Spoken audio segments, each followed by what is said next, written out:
Good evening. The Virginia Public Access Project and the Schar School of Policy and Government at George Mason University welcome you to After Virginia Votes. Tonight, a retrospective on the 2022 Virginia midterm elections.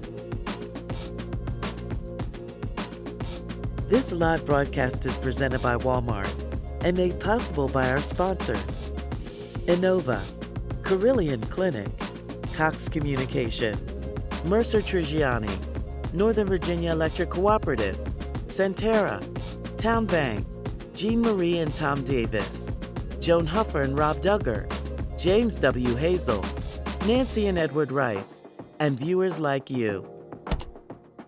Now, please welcome your host and moderator for this evening, NBC4 Northern Virginia Bureau Chief, Julie Carey.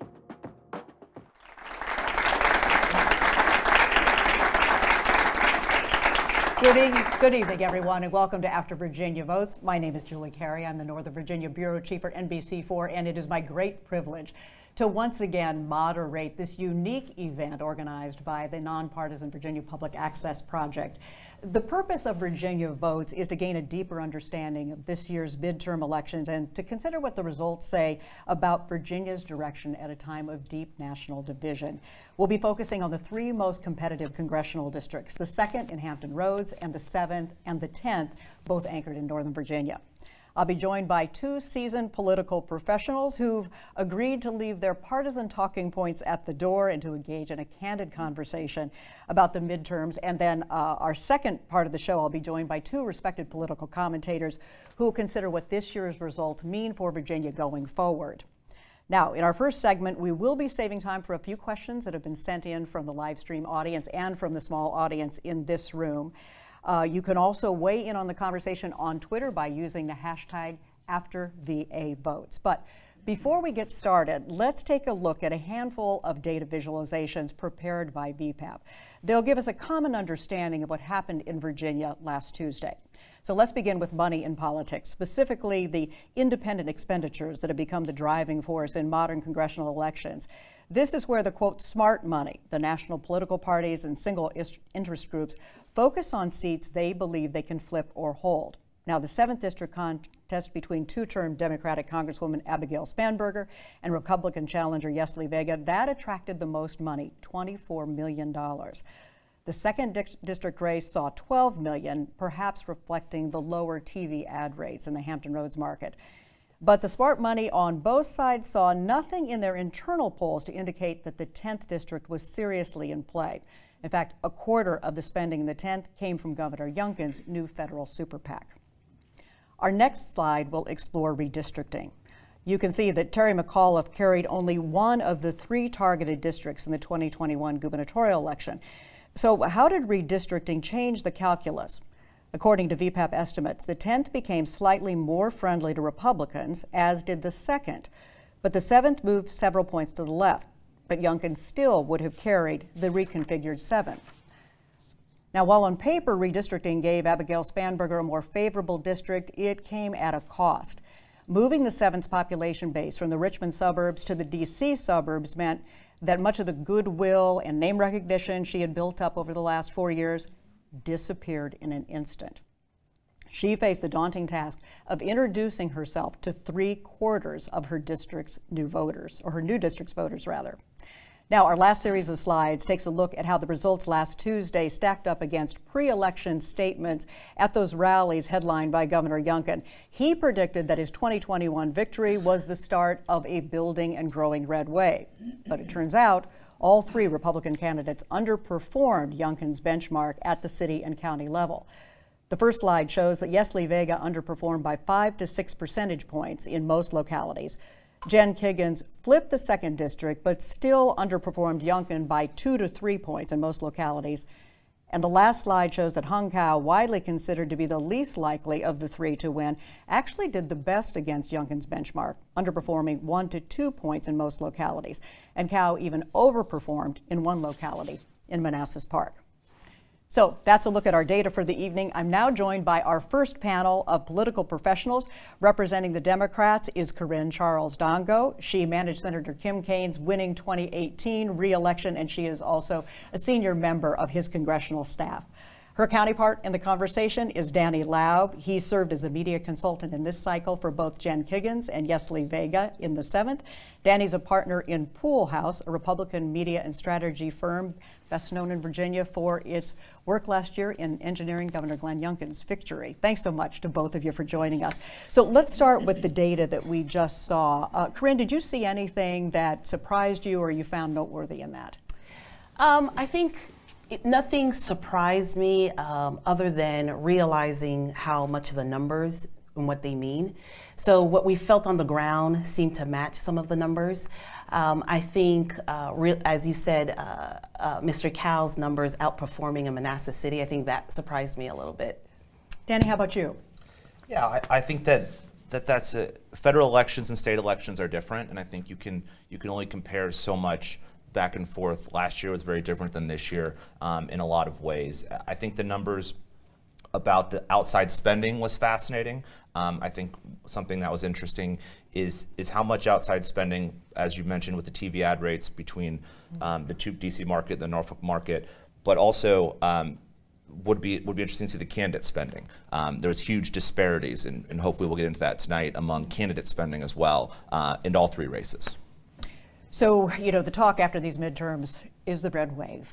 So let's talk about that first. The red wave many people were expecting did not really materialize. In Virginia, we saw a split decision in the two most competitive congressional districts. Republicans flipped the second. Democrats were able to hang on to the 7th in Northern Virginia. And in addition, Democrats held on to the 10th, which is anchored in Loudoun County. Danny, how did everybody, including the media, get it so wrong about the red wave? Well, I think a lot of people get caught up in their own narrative and what they want to see. The truth is that flipping a congressional seat anywhere in the country, but particularly in Virginia, is hard. This idea that Republicans were going to flip 3 seats was really kind of a stretch to begin with. And I think that you have to look at these. We're tempted to paint these races with a broad brush, but these are 3 very different districts in makeup, in how voters react to things and what they feel and believe. And they're, as we saw with the slideshow, they're made up very differently too. And that kind of brings into a whole element of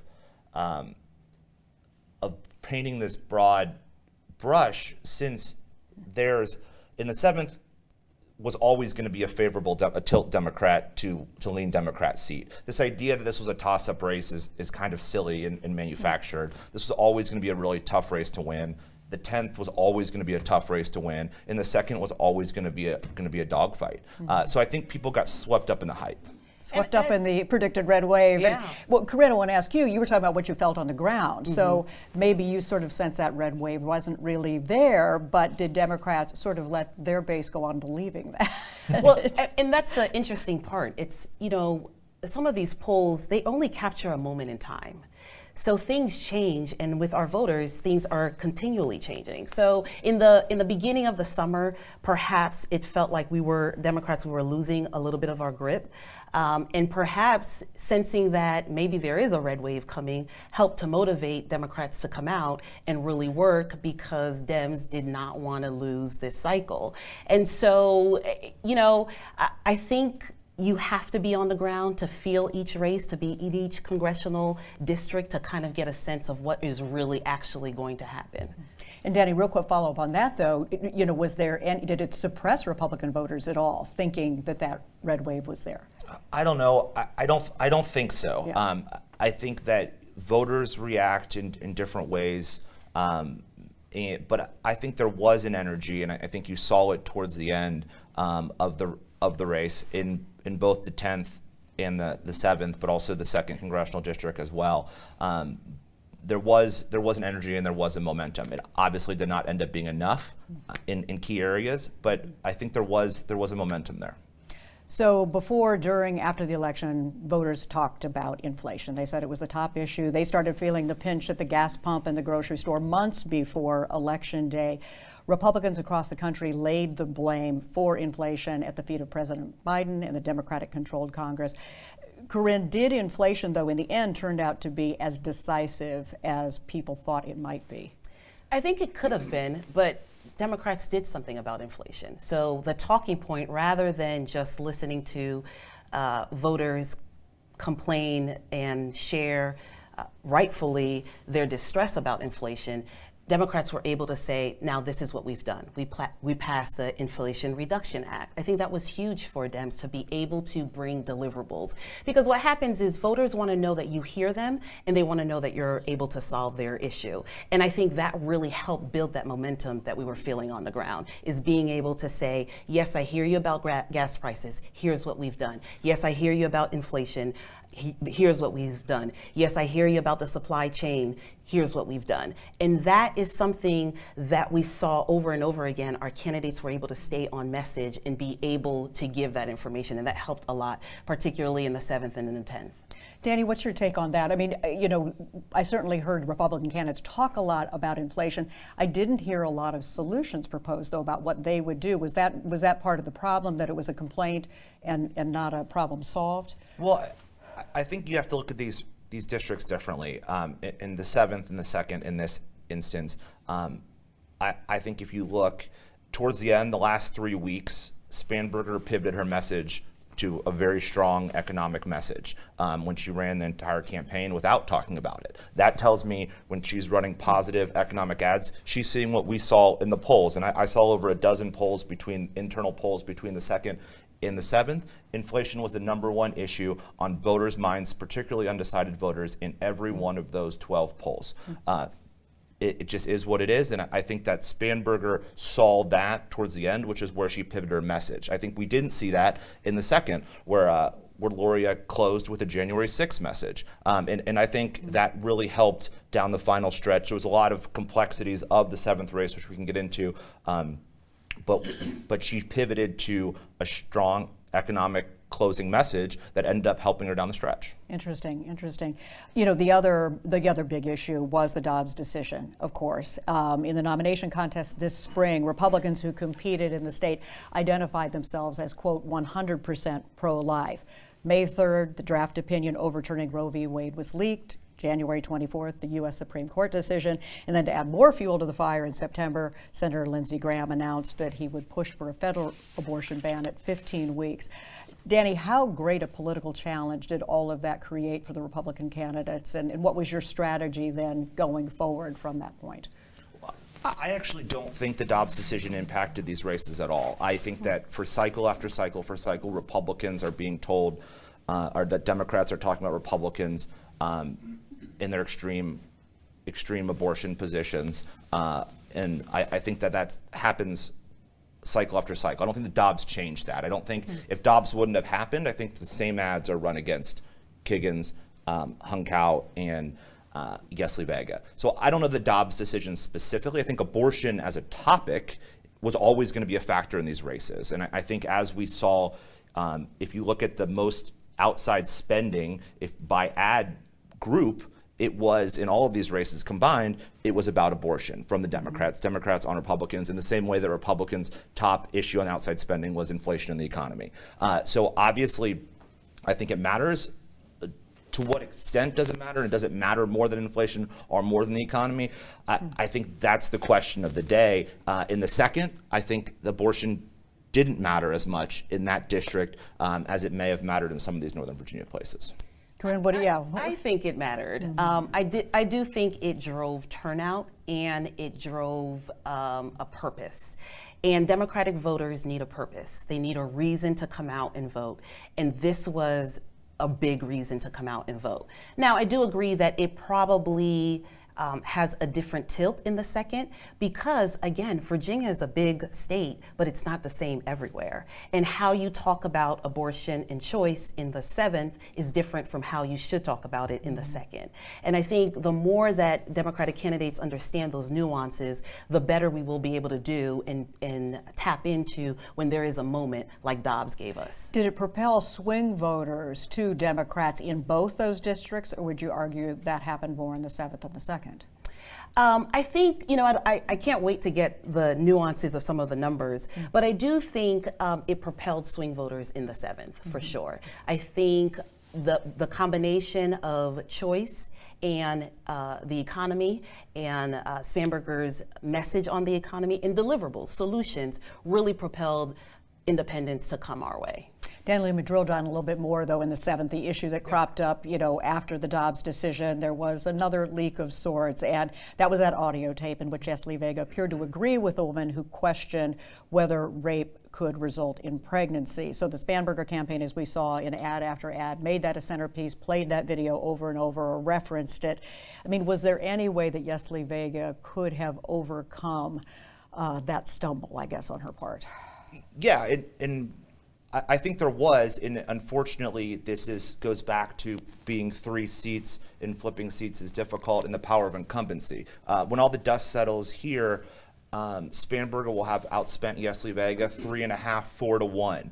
That allowed her to go on TV and define a message. So she was able to take that clip, and this is part of having a good fundraising apparatus and being an incumbent member of Congress. She was able to immediately go on and define Yesli Vega when Yesli Vega couldn't define herself and had to define herself later. So she was playing catch up in the race from a resource allocation. So I would say it got magnified because there was a megaphone behind it, and that megaphone was a large pot of money when Yesli couldn't tell her own story at that point in the race because of her resources.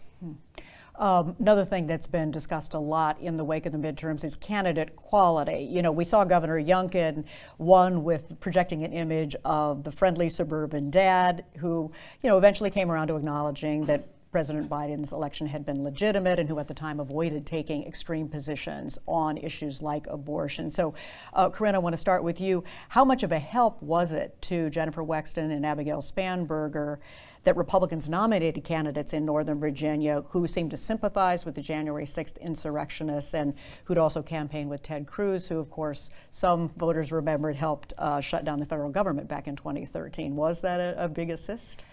Look, I think Virginia voters are down the middle voters. Extreme on either side is going to be a problem for a candidate to win in Virginia. And I think it's important that for my purposes, Democratic candidates, that we stay on message, we stay focused, and we don't allow ourselves to be pulled in extreme positions because that's usually not where the voters stand. So I do think that hurt having candidates that are too extreme on the right.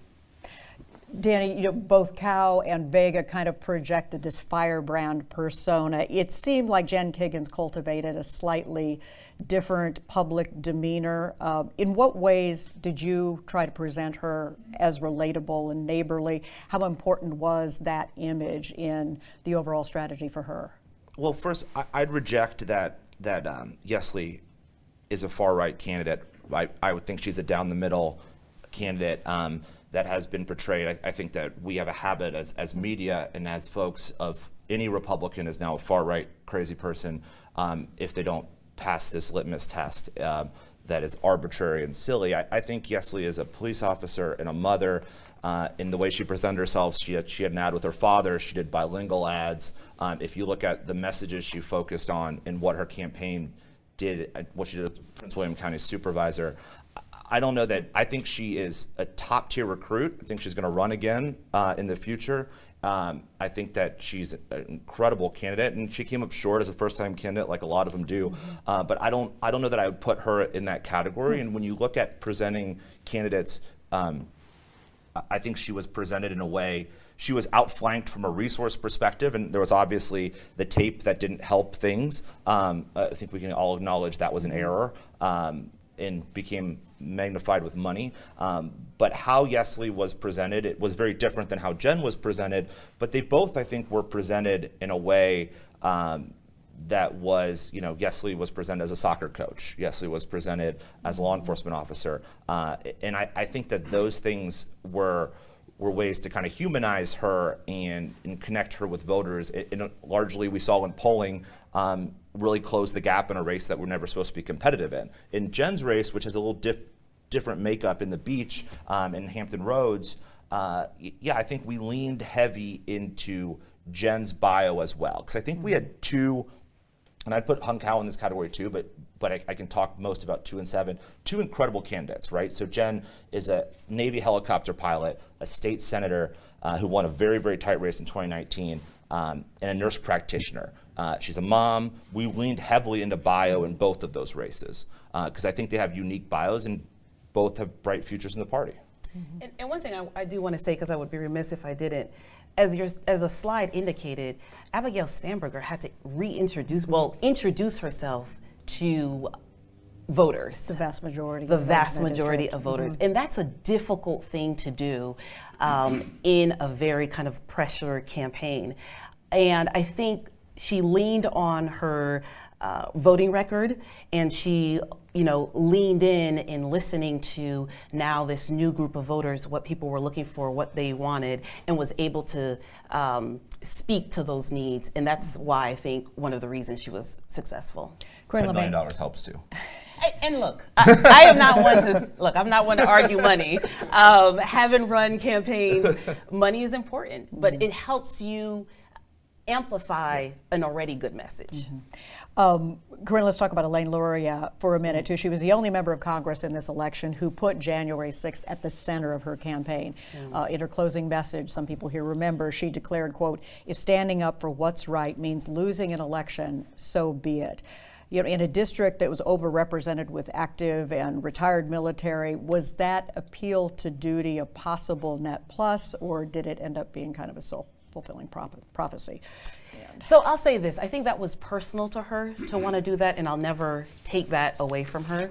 But as a political strategist, I would not be honest if I didn't say that that comes into question for that district.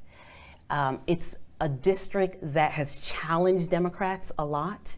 It takes a lot to win in that district. There's split voters. They go back and forth. It is very much a competitive district, even before redistricting. Redistricting definitely hurt Luria, for sure. There's no question about that. But I appreciate when a candidate has their values, and their values are more important than winning. And I think she made a decision that was really personal and important to her, and I really cannot fault her for that. But you believe it cost her? I believe that it probably did not help. Danny, your thoughts about that before we move to the next question? It's hard for me to see how Elaine Luria wins that race with or without January 6th being the message. I think, once again, she had all the money in the world. She outspent Congresswoman-elect Kiggins 5-1. I think that her message was off and did not resonate with the voters. I think we continually saw it in polls, but also we saw it on the doors. And every door was tracked with major issues, knocking on undecideds, knocking on independents, knocking out soft Dems and soft Republicans. And nobody brought up January 6th. Such a minuscule amount of folks. So when your TV message, and the former Congresswoman spent $1.2 million on TV in the last week behind a message that nobody at the doors are talking about, there's a disconnect. I think Kéren is right. It was obviously a very personal message to her, and obviously she stated very publicly that if she loses this election, it's what she believes. And it cost her. That was a choice. Obviously, it's the wrong message for the district. Gotcha. We're going to put you to the test and have a little bit of fun right now. We're going to have a short lightning round, so looking for like 15-second answers right now. And the challenge is I'm going to have you say something nice about the competition. So let's start in the 10th Congressional District. Danny, I'll ask you first. Best thing about Jennifer Wexton? I think she ran a really smart campaign. She held onto the ball till the clock ran out, and it worked. Hung Kao, Kéren? I think he leaned into his service to this nation, and that was important, putting that front and center to the voters. You guys are doing great on this clock. So in the second, Kéren, I'll start with you. Best move by Jen Kiggins? Being in tune with what people were talking about in that district and being able to speak their language. And Danny, you may, you've said what she did wrong. What did you admire about what she did? I think some of her positive ads are the best in the country. I think the way that she portrays herself on a positive side is some of the best work, and I've always been impressed by Elaine's ads. And looking at the 7th, what did you regard as the best move by Abigail Spanberger, Danny? The early vote, the mail-in vote, where Republicans have not focused on it the way they clearly need to after last year and into this year. She obviously, if you look at the numbers, she capitalized. There's way more than 15 seconds. She capitalized on that in a way that Republicans didn't. It was impressive. And Kéren, best move by Yesli Vega. I think she's a hard worker. She went out and really made her case, and not having the same amount of money, she really worked hard and made her case. Very good, you guys. Good job staying. I want to talk, we had two candidates in Cao and Vega that were poised to make history had they been elected. Republicans nominated the most diverse set of congressional candidates Virginia has ever seen. They both had very compelling immigrant backstories to tell to voters.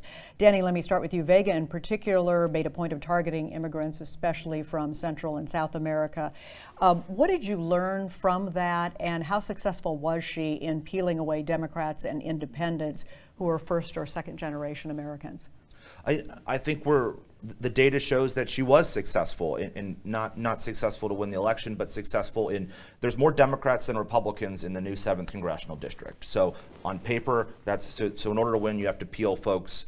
For a Republican to win, you have to peel a significant amount of folks off. I think she made significant inroads, especially compared to congressional races in the past. Obviously, it wasn't enough to put her over the top. I think candidate quality matters, and I think Republicans need to continue to take rock star candidates like Yesli Vega and good candidates like Hung Cao and candidates like Higgins who have different, unique stories than we've seen Republicans run with in this state before. Mm-hmm. Kéren, like your boss, Tim Kaine, Abigail Spanberger, speaks Spanish. What was her strategy with the Latino community, and did her campaign learn anything that can be applied in future Virginia elections about that? Yeah, I mean, her superpower is listening. I think she went in and sat down, small events, building from one small event to the next small event of listening to people and listening to the uniqueness of their community. And I think that's really key. And being able, we talked about it up here, not brushing people with broad brushes and just assuming everybody from this part of the world is the same or has the same issues, but really going in and listening to what are the needs, and then bringing a solution and bringing ideas to the table. So I think that is very, very important. And one thing, I think it's good for Virginia when there are diversity on both sides. It is something that Democrats have definitely leaned into, of making sure up and down the ballot there's some diversity in our bench. And in general, I really think that's just good for Virginia. I want to talk about sort of a self-interested question, and that is about debates. Because as a journalist, we love debates because it gives us good access to candidates. It makes for good stories. Candidates in the 2nd and the 10th, they faced off in 3 debates, but there was no debate in the 7th after there were 2 failed attempts to broker a meeting between those two.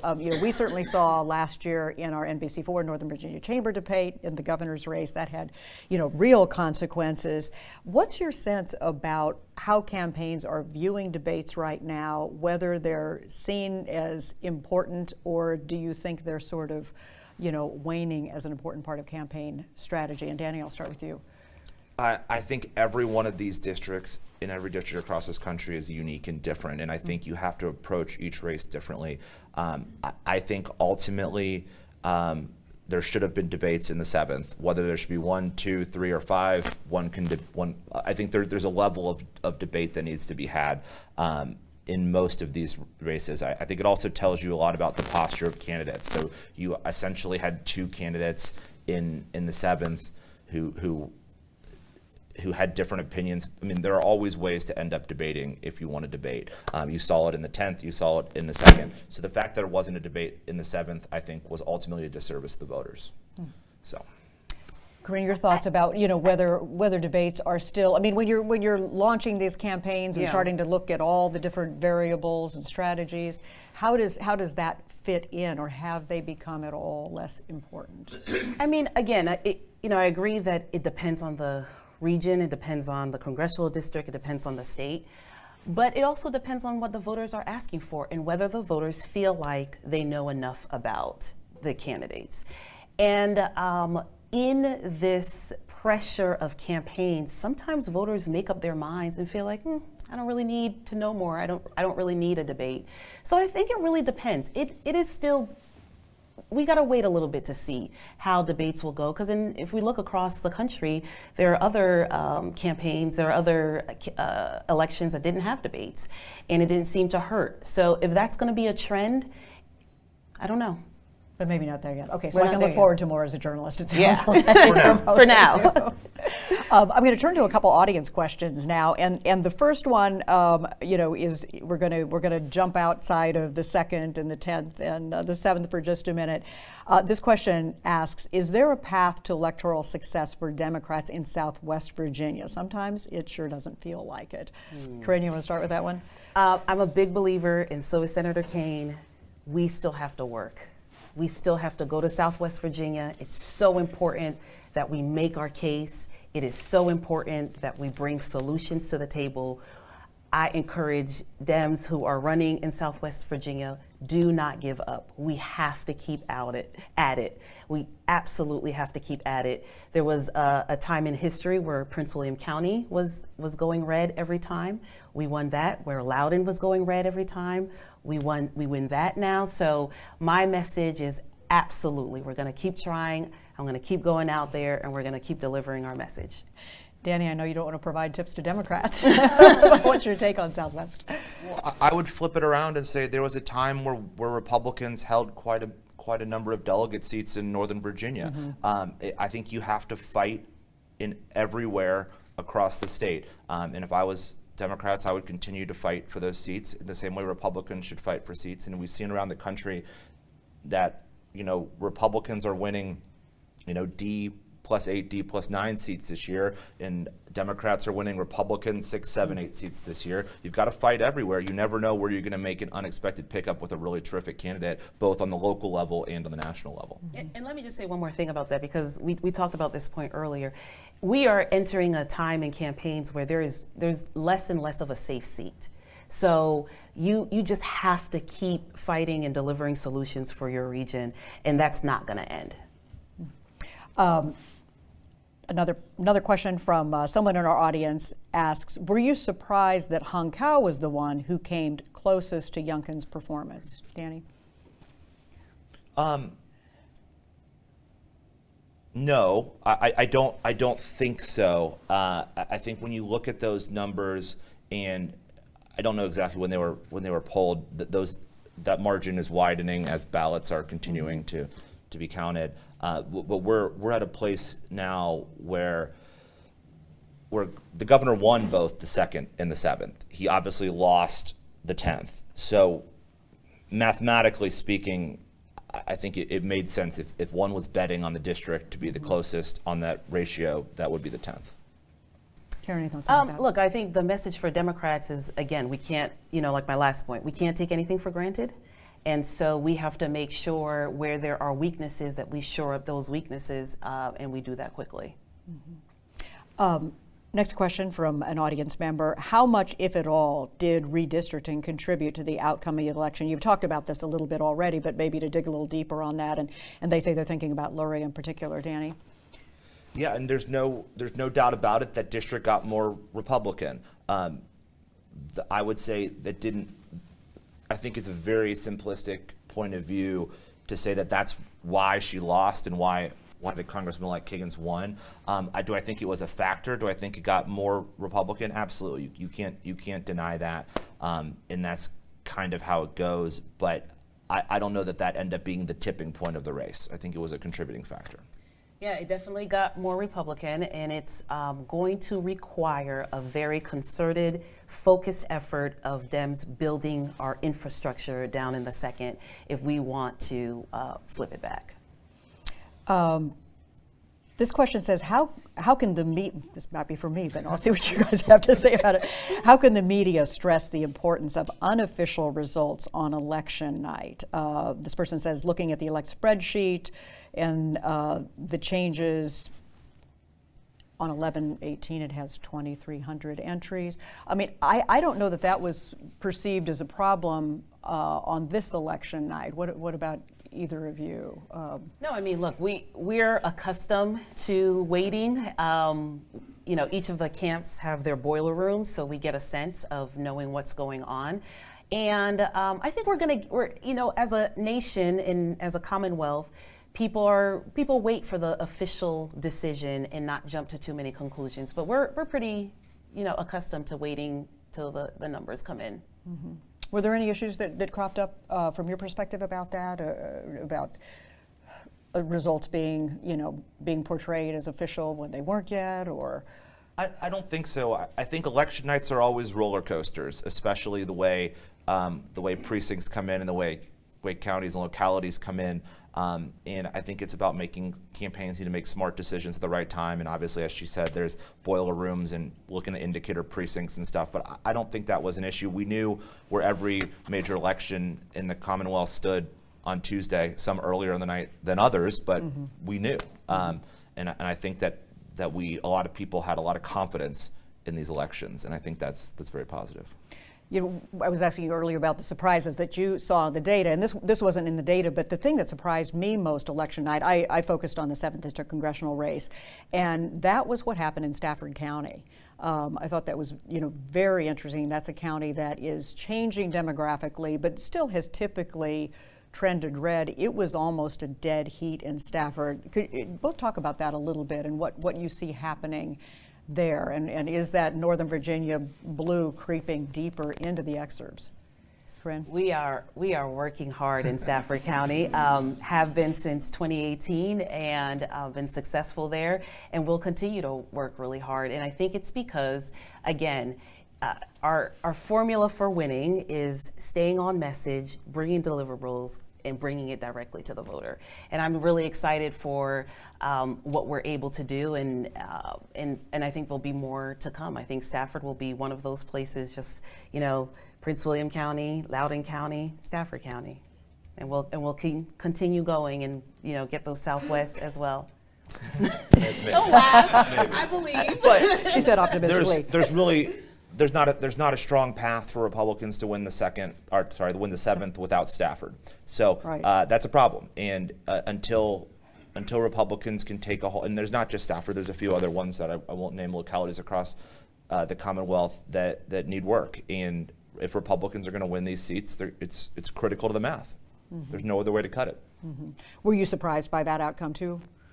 I don't know that I would say I was surprised. We had data previously that said that Stafford was going to be closer than I guess we would have wanted it to be. So it wasn't shocking, but it's a concerning element as part of putting the coalition of votes a Republican needs to win in a Democrat district, which the 7th is. The math gets really tough when you lose Stafford. The other thing that surprised me, I'm sure my bosses at NBC were quite happy to see all that ad revenue, but just the incredible saturation in this cycle. I think every one of our breaks was packed with ads. Is there something changing on that front, or was it because there was a lot of this outside money coming in to be spent?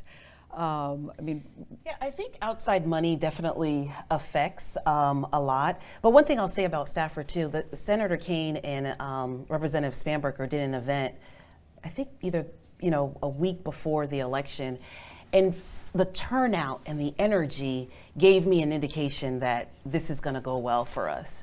So I tend to really feel that on the ground more than the ads, because at some point it's oversaturation. Mm-hmm. We saw it on the polling in both. I saw the polling in both the 2nd and the 7th.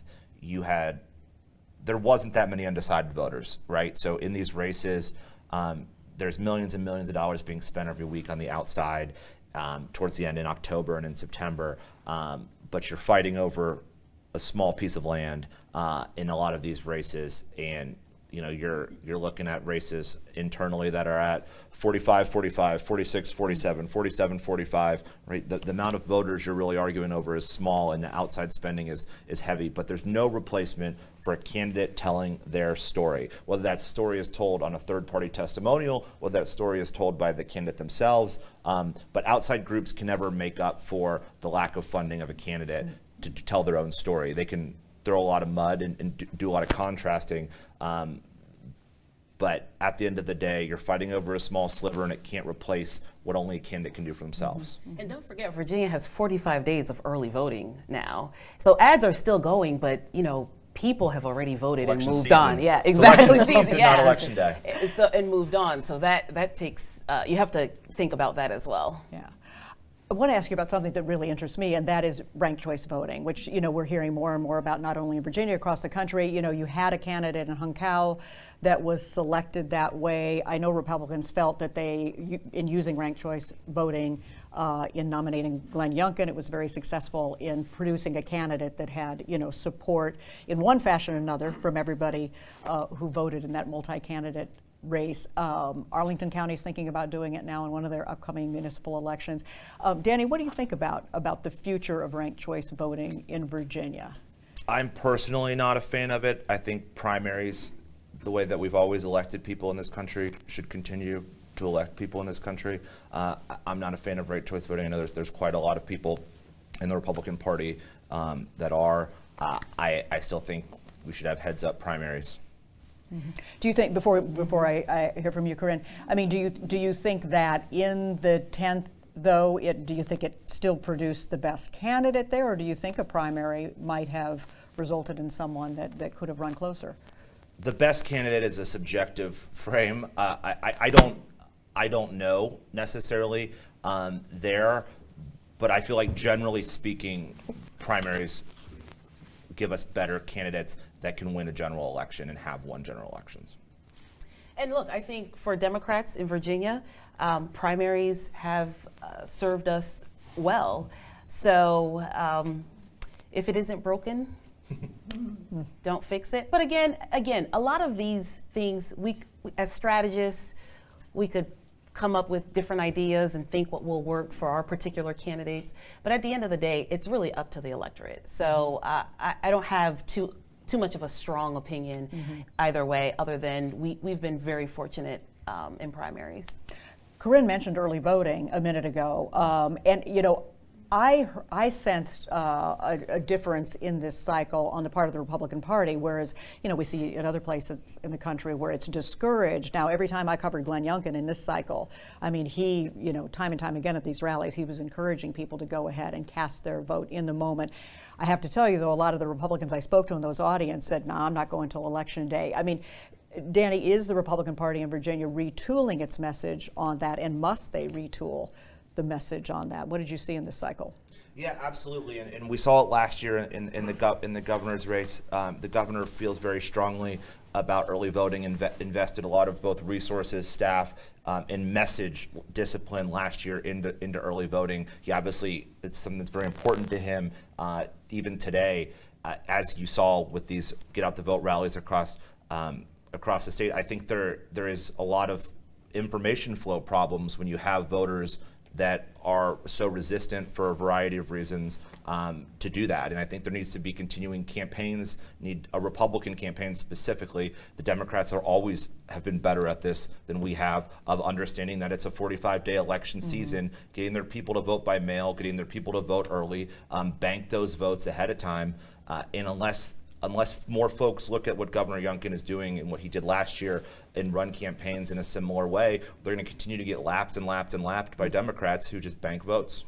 And Democrats have been on board all along. Yeah, and I want to give credit where credit is due, in particular to our local committee, Prince William County Local Committee, really has just a very strong infrastructure on how to get our voters to early vote and making sure that it's done. So I wanted to take a moment to acknowledge that when we have strong local committees, these are some things that they really could help with, and it takes a little bit pressure off of the campaigns committee. And one other thing I want to ask about, again, just something that the rallies that Glenn Youngkin, I mean, he was tireless in headlining those things, and they had anywhere from 12 people to a couple of hundred people. Democrats, told me over and over again that they were really focusing on the ground game, on the canvassing, and that's the approach that we saw them take. Kéren, let me start with you. I mean, do you think the rallies paid off for Republicans, or is some of that wasted effort? and money? I mean, it's hard for me to answer that because, not being in their boiler room, I don't know what the strategy was, but I can tell you for the Democratic strategy, it was so important that we had the Canvas kickoffs because we needed volunteers to take the message to the door. Again, because Representative Spanberger was new to the region, because we wanted to shore up the 10th, because we were desperate in the second, knowing that we were already coming into that race at a deficit because the second had gotten more Republican. So it was a very clear strategy to do more Canvas kickoffs. Senator Kaine did a number of kickoffs. Senator Warner did a number, and that was by design because we needed to get to the doors. Danny, what about you? Were those rallies worth it to fire up the base, or was that maybe could have been redirected? Well, I think the bigger point is if you look at any poll in Virginia, the most popular politician in the state is Governor Youngkin. If you look from a favorability standpoint, especially among Republicans, but statewide right now, and I think that he was holding events at near or at early vote sites in all these districts with a very popular figure who just won an historic election last year. I think it was absolutely the right move.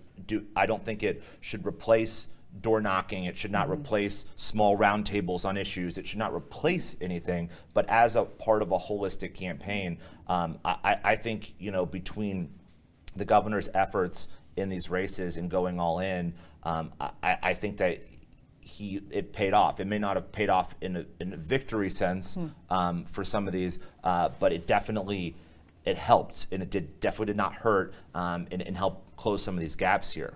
Absolutely, and it allowed candidates in Hung Cao and in Yesli Vega and in Senator Kiggins, not Congressman-elect Kiggins, who were unknown to large swaths of the district. Right, it allowed them to help be introduced. So I think that was a huge positive. Great. Well, I wish we had time for even more questions. We could go on even longer, but we have to take a break and get our next panel up here.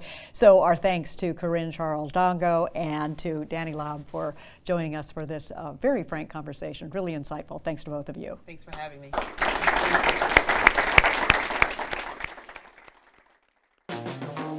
We're a purpose-driven company. It extends well beyond just toothpaste on a shelf. Being partnered with Walmart, it's an amazing opportunity.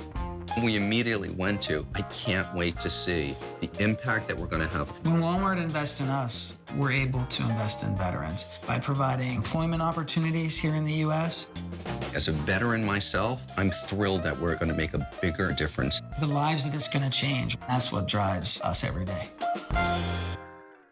In these divided times, people are less willing to trust what they read, particularly when it comes to politics. In Virginia, there's a fiercely nonpartisan group that takes a different approach. The Virginia Public Access Project, known as VPAP, is a nonprofit that organizes verifiable facts so you can see for yourself and reach your own conclusions. Our premise is simple, that an informed electorate is key to a vibrant democracy. We don't lobby or take positions on the issues. We are committed to accuracy. Our mission is to elevate public understanding by presenting factual information in ways that are easily understood and free of partisan bias. Our services are free and available to anyone. We are funded by our users who come from across the political spectrum. See for yourself at vpap.org, where you'll find information about Virginia politics that's designed to inform, not inflame. VPAP's work is made possible by donors like you. Thank you. Small businesses really is the backbone of America. Walmart is the biggest retailer in the world, and to be a part of that, oh God, it's so inspirational. When we get a deal with Walmart, then we're able to help someone with a job. Not only are we making our lives better, but all those that's in our community. It's what dreams are made of. Call us different. Because we are. Different in where we come from. Where we're going. And how we think. But the same in our dreams for tomorrow. We are united and driven by the pull of possibility. To inspire. to think fearlessly, to protect and to heal the planet. We know the world will change. Because together, We will be the ones to change it. so yeah, call Mason different. All Together different. I'm joined now by two well-known and well-respected political analysts. We'll be looking ahead to what the midterm results may mean for Virginia politics, especially in next year's General Assembly elections. Mark Rozell is the Dean of the Schar School of Policy and Government at George Mason University, and Bob Holsworth is a longtime political observer and commentator and the managing partner at DecideSmart. Before we look ahead, though, to how the midterms are going to influence Virginia next year, other thoughts that you have about what Kéren and Danny had to say? So there are two prominent Republicans who I think were very important in this election cycle that we didn't talk about a lot. The former President of the United States, who's going to have something to say tonight about his political future. And although midterm elections generally turn on the party in the White House, the popularity of the president, circumstances in the country, we therefore all know that this should have been a red wave election. Having a president with between 40-45% popularity, high inflation, but Trump was a presence. And I think that gave a target to Democrats. It was a motivator for Democrats. And then you have the governor of Virginia, who put his political capital on the line for those three contests that you were talking about here in Virginia, and played a significant role, I think, as well in his out-of-state campaigning, during which he campaigned for candidates who were election deniers, real extremists, and I think that hurt the Republican brand in Virginia, particularly in those Northern Virginia districts where that kind of Republican message doesn't play well. And those two candidates, by and large, avoided talking about Trump. In fact, when he did his endorsement of Yesli Vega somewhat late in the campaign, she didn't have much to say about it, but still you believe Trump was on voters' minds and influenced their decisions. Absolutely. Yeah. You know, what I was thinking is that if you look back at the elections from 2016 to 2020, all of those elections were dominated by Donald Trump. And the Democrats did really well, better than you might say they should have in Virginia. In 2021, when Glenn Youngkin won and the Republicans took the House, my sense was that was a pandemic election, that people were extraordinarily frustrated with remote learning. They were now experiencing shortages, and inflation was coming, and the Democrats were slow to respond. And in some ways, that election really, I think, inflated Republican expectations a little higher than they should have been in Virginia, particularly in Northern Virginia. Because largely I think that neither Yesli Vega nor Hung Cao, who had these wonderful personal stories, were great candidates for the region in that sense. And the other point that we saw early in the data is that overall, Virginia went back to kind of normalcy in the votes, where all of those districts, we found that Glenn Youngkin's performance was higher than the performance of these congressional candidates there. So I thought we kind of went back to sort of normal times there. And what we saw from 16 through 20 is that the Democrats had an inflated sense of how they were performing that I think might have been evident in McAuliffe's performance in 21. And then I think the Republicans, in nominating Hung Cao and Yesli Vega, weren't really attentive to what was happening in Northern Virginia. And I'll just give one example. If you look at some of the conservative national news media, you would think that Loudoun County is the centerpiece of political debate in this country. When McAuliffe ran the first time in 2013, he carried it by 4.5 points. When he ran in 2021 against Glenn Youngkin, he carried it by 11. That in Northern Virginia, in Loudoun, Fairfax, and Prince William, Youngkin ran behind Ken Cuccinelli. And so for all of a sudden to think that candidates like Yesli Vega or Hung Cao were going to win in this region, I think was the same type of sort of inflationary expectation that the Democrats suffered from after, in the post-Trump election. Interesting. You've spoken to it already, but it's clear that Virginia elections are not isolated from mic problem, national politics. Our off-year state elections have become federalized to some degree at least. How much will what happened then in these midterms influence how General Assembly candidates wage their campaigns coming up? And we'll see if your mic works, Mark. Oh, so the mic wasn't working last time. So. I'm sure we heard you on the other mic, though. Okay. And are you getting me on this one now? Yes. Okay, otherwise I'll just speak up, even with my weak voice today. Yeah, how much impact will the midterms have on what we see play out now in the General Assembly races coming up? These were federal elections, and as I said before, national trends, the presence of the former president as a factor, I think were much greater. That's going to be significantly less in state elections in an odd year election cycle.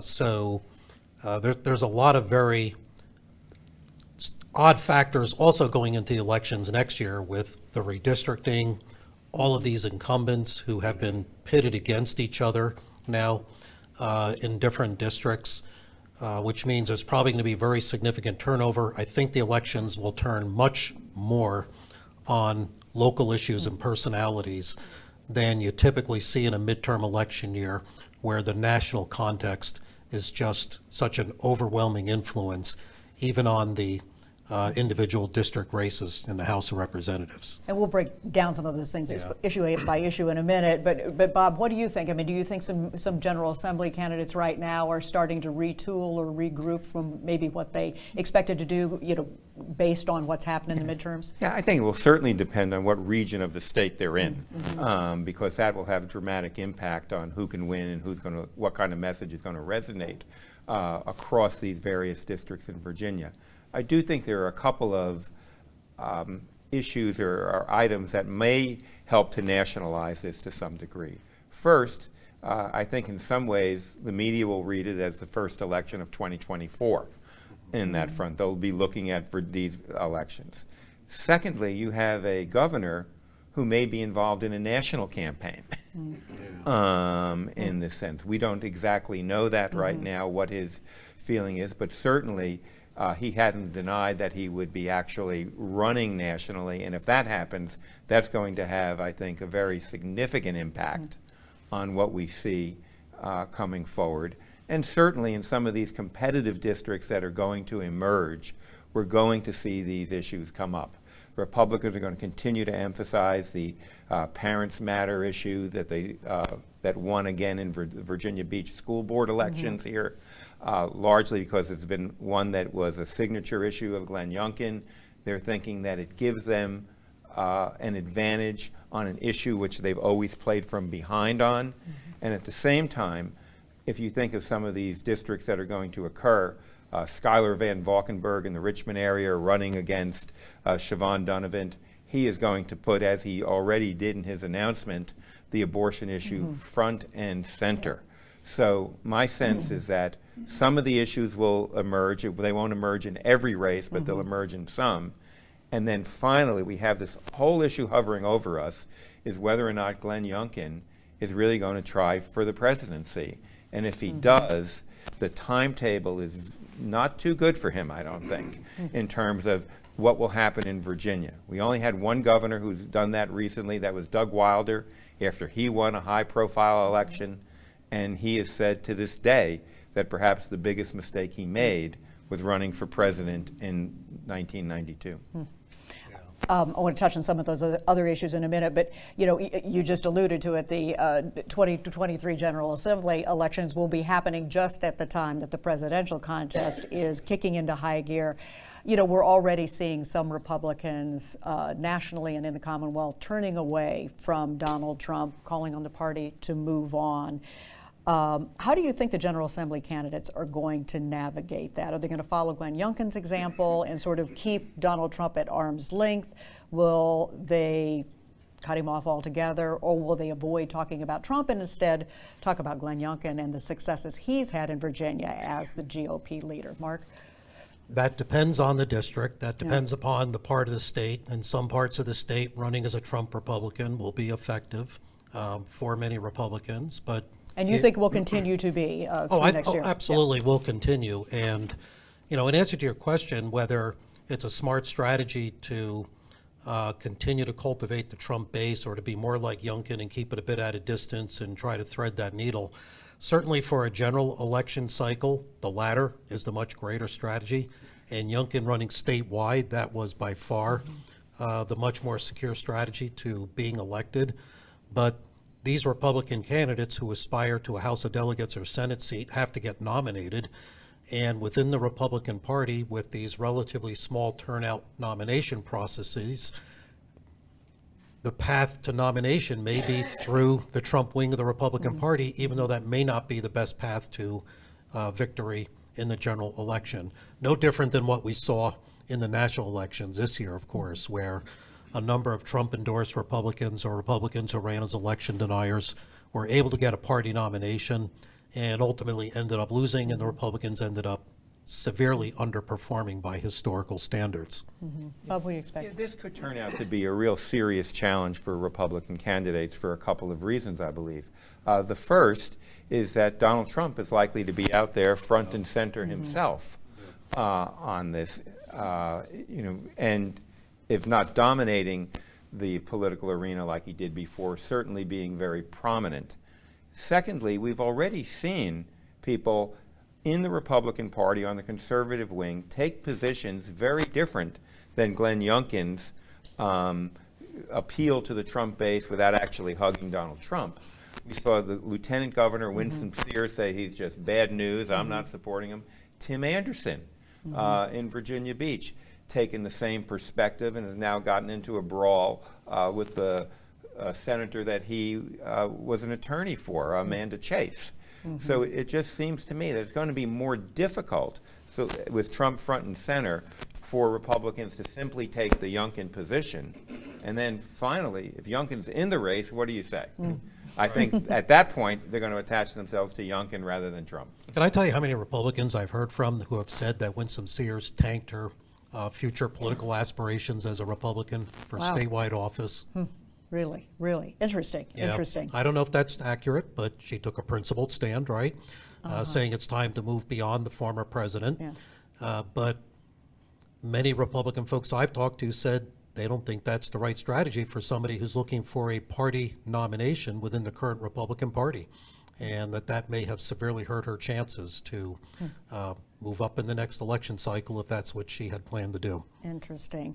Let's look a little closer at some of the top issues that will likely emerge in the 2023 General Assembly races. And you touched on abortion, but how much will abortion rights continue to dominate the conversation, especially when there is a push to enact a 15-week restriction in Virginia, and obviously if the Senate flips over to Republican control, that could very well be a reality. So how much will abortion rights be part of the conversation? I think it's going to be a huge part of the conversation.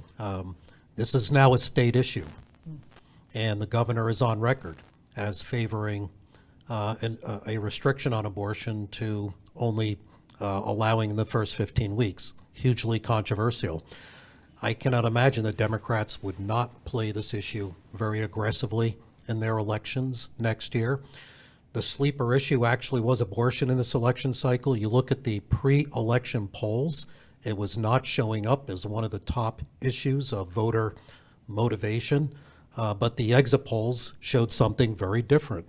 The exit polling data showed that it was as much as a number 2 issue in terms of voter motivation, and the vote turnout was decidedly in one direction, particularly among young voters who turned out in big numbers and did so heavily for Democrats. Yeah. And I will say anecdotally, nearly every Democratic voter I interviewed over that 45 days said that abortion was the driving reason that they were casting their ballot and casting it for Democrats. So what do Republican General Assembly candidates do with the abortion issue, Bob? And I know it will depend on where they are in the Commonwealth. Some places they're going to call the Democrats extreme. I've seen some polling that suggests that the 15-week ban is actually in and of itself not that unpopular.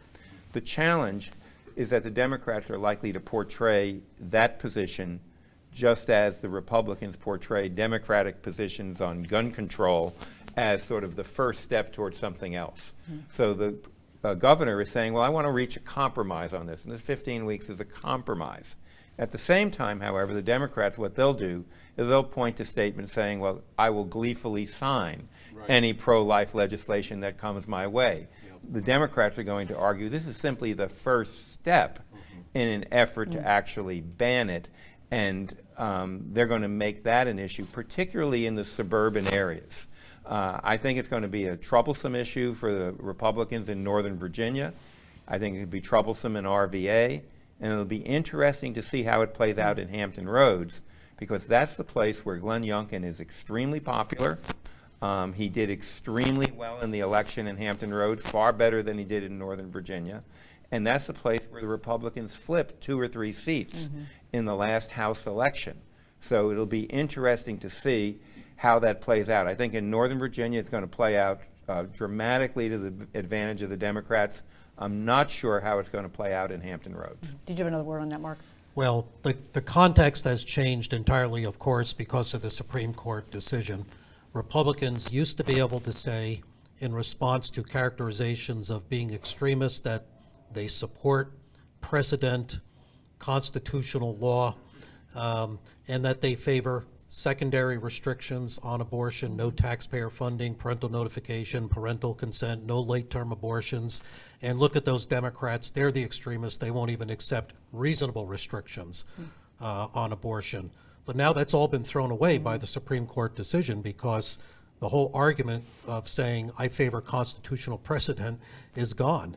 And now their position has been completely laid bare, and they can't run away from it. They can't disguise it as they used to. And that's, I think, what makes it fundamentally different now, in that it's a federalism issue. It belongs to the states. It's going to be a very big issue in elections next year. And we saw the women vote and the young vote in this election cycle skyrocket, particularly with the young vote. And the young female vote, I think it was close to 3-1 Democratic. So I think these are very telling data as to the challenges that Republican candidates are going to have in the General Assembly elections next year. Let's talk more about parents' rights. The parents' rights narrative certainly helped Glenn Youngkin win in 2021, but we saw in the midterms its effectiveness kind of had mixed results. I mean, in Northern Virginia, it didn't seem to gain much traction for Yesli Vega or Hung Cao, but as you mentioned, Bob, in Virginia Beach, it enabled conservatives to take a majority on the school board, and in fact, in Loudoun County, conservatives picked up 1 seat with someone who was a parents' rights candidate. So how do you think it's going to play in 2023? Is it still going to continue to be something that a lot of candidates, and particularly Republican candidates, are talking about? Well, I think it's going to play out first and foremost in the General Assembly session. And I think where you're going to see Republicans take it in some fashion is in the culture war issues, particularly with respect to the treatment of transgender kids. We've seen this throughout localities in Virginia. These school board meetings are filled with controversy about this issue. The Republicans believe that it works in their benefit across the state. I think you're going to see a lot of legislation about this. I know even, for example, I was speaking at an event the other night where people who represent the University of Virginia in their hospital think that there's going to be legislation that targets public hospitals that provide treatment for transgender teens. I just think you're going to see more and more of that issue come up, and I believe it's going to be central to the General Assembly session. I'm not sure exactly how many people want to run on it, but if anyone thinks that these culture war issues are going away, I think they're going to be more prominent rather than less prominent. Mark? And many voters, I think, will see that as a diversion from many of the core issues that are absolutely key to voters' frustrations. Economists tell me we're going to have a recession next year, right? There's a lot of concern about the state of the economy, state spending, core issues that I think this election cycle showed are really what motivate voters. And if the Republicans are going to play the culture wars issues, that's going to do really well to motivate their base. But I'm not sure the base is large enough in order to overwhelm, I think, these other more key issues to the electorate that are bound to dominate the conversation next year. So I want to look at redistricting and its impact, because that's going to be potentially enormous. So nonpartisan redistricting, a first in Virginia. What's the impact that is going to have, just first and foremost, on who controls the House and the Senate, do you think? Well, let me say first, I think the Democrats who supported that rue the day they ever did. I think this may be the only party in the country in which a significant portion of people controlled the governorship, the Senate, and the House, and gave that power up. Pretty remarkable that they did that. So now what's happened as a result is that the Supreme Court not only engaged in a redistricting, but they engaged in what I would call a maximalist redistricting. They didn't consider any incumbent address in that redistricting. So what that led to was, almost 40% of folks at one time at the beginning being tossed into districts with one another. And that's going to lead to tremendous uncertainty. You have Democrats running against Democrats in primaries. You have a couple of instances where Republicans are going to be running in Republicans. And you have a lot of instances where people are running entirely in districts that are kind of new. And one thing that I know about elected officials, they typically know their district very well from the school board on. You can go to any street and they can tell you, how it votes, what it looks like. They don't always know that right now. So that's going to lead to tremendous uncertainty, I think, in this election. We can already say there's going to be a couple of places where there's going to be clear fights. Can John Edwards keep his Senate seat in Roanoke? Can Siobhan Donovan keep her seat in a district that's become more Democratic? But even beyond that, I think we're going to see a lot of turnover and uncertainty as this election season goes forward, more so than I can ever remember in the Virginia General Assembly. Yeah, I've seen at least one delegate sell his house already. Right. Well, if you were a fan, by the way, of term limits and you're unhappy that it never happened, you're getting a version of that now. So Mark, with the scramble underway then, do you think we're going to see historic turnover? The short answer is yes. Yeah, no doubt about it. Maybe, some people want turnover, right? And then how does it impact who takes control, though, of the House and Senate? That's not as easy to answer. What do you think? I don't know. Yeah, I don't think it's so easy to answer because what you've seen is that there are a lot of districts where the incumbent situation got better for them and got better for their party. VPAP has done a great job in putting that out. There are some places where it didn't change very much, but there are a number of places where it did change and you have more competition right now. So ultimately, I think it's going to come down to 3 or 4 seats in the Senate, 6 or 8 seats in the House. It's going to depend on the quality of the candidate, the quality of the messaging, and the money. And that's the one other thing I want to mention about that is changing in this season. Over the last 2 House cycles, the Democrats had a huge financial advantage over the Republicans. That may not exist this time because the Republicans have this premier fundraiser sitting in the governor's office in Glenn Youngkin, who is going to bring in, I think, most of the Virginia business money this time is going to support Republicans for the most part, I believe. So it's going to be up to the Democrats, actually, to get national money in, which they have done fairly successfully in the last 2 cycles. But to be competitive with the Republicans this time, they're going to have to do that. And I don't see a situation, as we saw in 17 and the last 2 cycles, 19 and 21, where the Democrats had a clear financial advantage over the Republicans in these House races. Yeah, good point. We have a special election coming up almost as soon as we flip the calendar page to January, and that is to fill Jan Kagan's state Senate seat. They just set the date, January 10th. What's at stake in that special election? Mark, do you have any thoughts?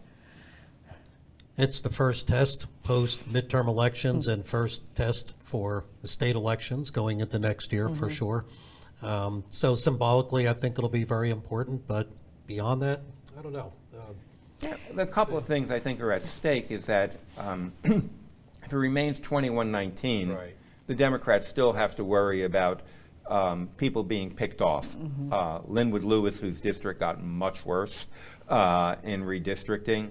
And then there's always the concern about whether on abortion issues, a pro-life Democrat like Joe Morrissey, if an issue came to the floor, if it got past the committee and could actually be put on the floor, would he side with the governor and the Republicans? So those kind of matters, I think, will be there. And the Democrats, they haven't done well in Hampton Roads. I think they have a great candidate in Aaron Rouse, but we'll have to see whether or not they can withstand a trend that has been harming them. If you took a look at the 21 election, I think Martha Mugler lost to A.C. Cordoza, despite the fact that she raised $600,000 and he raised $50,000. And they still lost in Hampton Roads. So this is a place where the Democrats would really like to make a positive statement, because they have been on the defensive, I think, since the Youngkin election in that region of the state.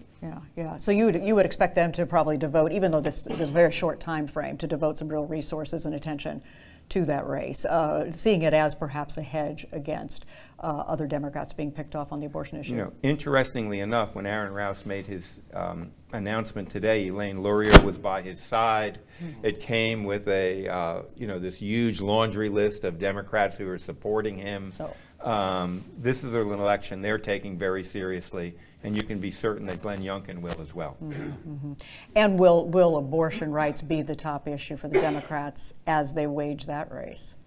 I think you have to be concerned about whether that really works in that area. In Okay, so a little bit whether different than that's what you might see if it the were number in one Northern issue Virginia. there or not. I want to ask you both to talk a little bit. I've talked to you offline about this a little bit, about Abigail Spanberger, and in the wake of her election this third term, and the ability that she had to really win over again all these new voters. What do you see in her future? I mean, does her political stock go up with this latest victory? Mark, what do you think? She ran a really smart campaign, and her stock clearly goes up. Having to introduce herself to a predominantly new constituency and to be able to win as she did, I think gives a lot of oxygen to those who have been talking about her as a potential statewide candidate for the Democrats. And she might just have the right stuff, the right framework as a Democrat statewide in Virginia, in that she projects an image of being very independent. She differed with the leadership of her party in Congress, came out against the leader, the leader of her party, in fact. I suppose there was a wink, wink, nod, nod between her and the Speaker of the House, go out and do what you have to get elected. But, she played it very much in the middle politically, and it worked well in her district, and she showed herself to be an incredibly effective campaigner. So I would not be surprised if there's a lot of additional chatter about recruiting her to run for statewide office 2025 perhaps. Bob, share that view? Or? Oh, exactly. If you take a look at Spanberger's history now, she's won 3 races. 3 different districts. In very tough districts for Democrats. She's an extraordinarily effective campaigner. When she ran in the district that was centered in Western Henrico and Western Chesterfield in the Richmond area, I was just stunned by how many volunteers she was able to generate. The army of volunteers, the army of young people and of women who went out there and just supported her every day, did the phone banking, the knocking on the doors. And then she goes out in an entirely new district and wins again. It's hard for me to imagine that the Democrats, that at least right now on the statewide level, don't have a very clear bench. Can't look at her as somebody who really could win statewide, would be their strongest candidate statewide, given that she's run in 2 districts that are not necessarily totally Democratic districts at all.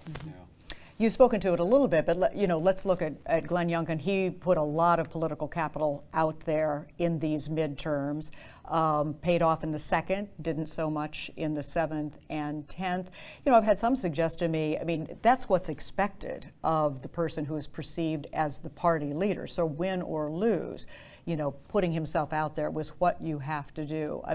Do you think his political stock was diminished at all through this, or was it, sort of an overall, perceived as an overall help, at least among Republicans? Well, I think it helped them among Republicans for sure, but He went all out in those 3 races and a number of others. He campaigned as well, and put a little bit of his political stock on the line. He talked about leading a major red wave that was going to start in Virginia and spread throughout the country. Okay, that certainly didn't happen. On the other hand, to be fair, the 10th district, I think, was always the longest of long shots. The 7th district, I think, was very difficult, and most of us did not expect any different outcome. I think even Elaine Luria didn't expect a different outcome in the 2nd district. So I'm really not sure how much of a difference he could have made, but I've said before, I think the bigger reputational risk he has taken is his relentless campaigning out of state, campaigning on behalf of people such as Kari Lake, election deniers. He now owns that. He threaded the needle beautifully in 2021. He was able to maintain the MAGA base while at the same time appeal to swing voters, be seen as a generally benign conservative Republican, not a Trump acolyte. And people nationally talked about him as representing perhaps the future of the Republican Party in his ability to thread the needle in the way that he did.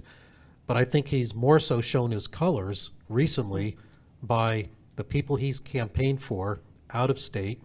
And I don't think it's been entirely popular with Virginians, the amount of time that their governor is spending outside of the Commonwealth. Bob and I remember Doug Wilder in 1992, there was a popular bumper sticker in Virginia, Wilder for resident. Okay, But people got annoyed about the guy. You know, he gets elected and suddenly he's going national and he's out of state all the time campaigning. You know, why is the governor not here governing?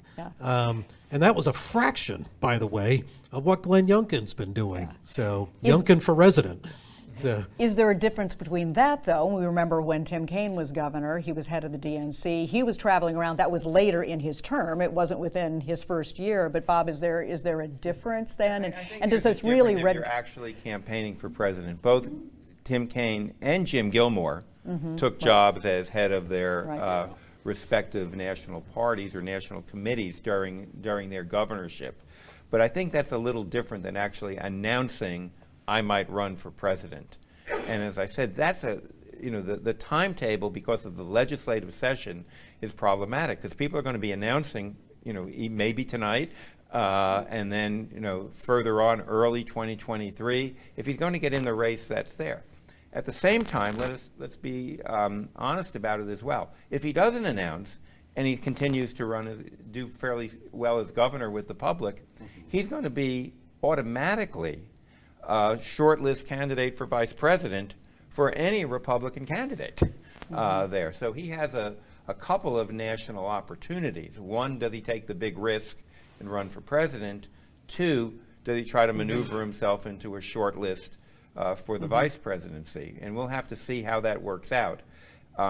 Polling in Virginia, until recently, he still looked pretty good on that front. But if you go for national office before you serve your 4-year term, that's a bigger risk. We're getting kind of tight on time. We have time for a couple more questions. Biggest surprise for each of you in the midterm results in Virginia, Mark? No surprise. No surprise. It was you my knew it surprise. all along. Yeah. I What mean, about you? Every district turned out exactly as expected. How about in that data? Anything strike you particularly that you didn't expect to see? No. Yeah. It wasn't so much what I expectations, but I think it is clear that the sort of impetus behind the Youngkin campaign has moderated somewhat, and that he wasn't able to transfer that to candidates like Vega and Hung Cao, which I think would have been a big surprise if that had happened, because of the positions they had staked out and in the region of the state where they're running. By the way, I should be fair to Youngkin on this point, because I said he did some damage, I believe, reputationally by campaigning for some of these MAGA Republicans around the country. Donald Trump has now done a good job of kind of bringing him back a little bit by criticizing Glenn Youngkin and perhaps helping him a little bit there. And last question, how many red vests are we going to see on General Assembly candidates in this upcoming year? Yeah, we'll have to see whether that is the signature sartorial move in Virginia in 2023.